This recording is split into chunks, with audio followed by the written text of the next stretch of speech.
Stop wasting ammo in Helldivers 2. It's time for a refresher because there are a lot of new and even veteran players still wasting a lot of ammo on enemies they can't hurt. Let's talk about penetration.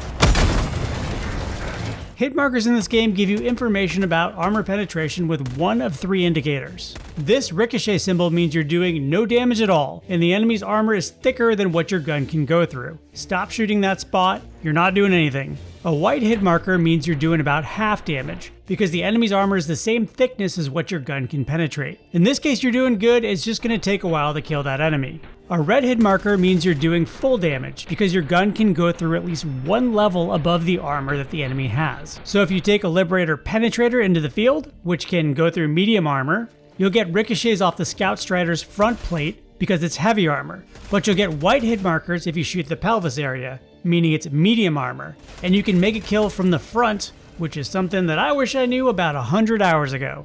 With the same gun, you'll get white hit markers against a Devastator's body, meaning it has medium armor in that spot, matching what your Liberator Penetrator is rated to.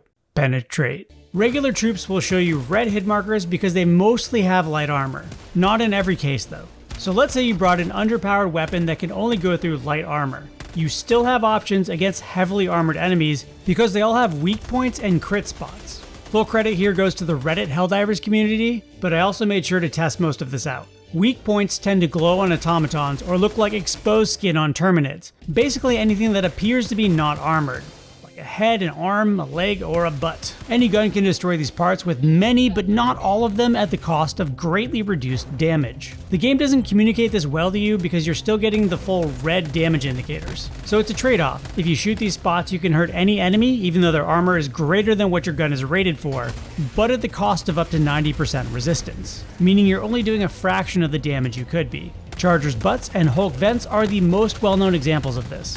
Explosive weapons like the Jar-Dominator ignore the damage reduction and do 100% damage. So grab that jar and blast them cheeks.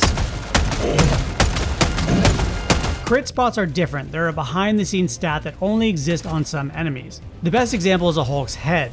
Some weapons have unlisted crit spot multipliers like the anti-material rifle, which is why it can destroy a Hulk with 2 headshots, where other weapons can't. Keep in mind that many enemy units have a mix of armor thicknesses around their body, so you might be getting ricochets, white hit markers, and red hit markers all in the same go. Try shooting at different spots. Hopefully this helps when picking your next loadout. If you remember one thing from this video, it's that you can destroy Scout Striders from the front with any medium penetrating weapon. These systems are pretty complicated, so tell us what we got right and what we got wrong. Carry on, Helldivers.